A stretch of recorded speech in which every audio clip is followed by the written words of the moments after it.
সকলকে আমি রাজু হালদার। আপনারা দেখছেন যে শান্তি দুর্গা ব্লগস। চলে এসেছি আরও একটা নতুন ভিডিও নিয়ে। মা ব্রহ্মচারিণীর মন্দিরে এসেছি। ভিডিওটা অনেক দিন আগের ভিডিও, তবে অনেক কারণেতে ভিডিওটা আপলোড করতে পারিনি।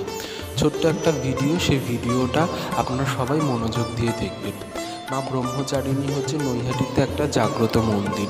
বড়মার ঠিক পাশে গঙ্গার গা ঘেঁষা এই ব্রহ্মচারিণী মন্দির। ব্রহ্মচারিণী মন্দিরেতে আগে পুজো হয়, তারপরেই কিন্তু বড়মার পুজো হয়।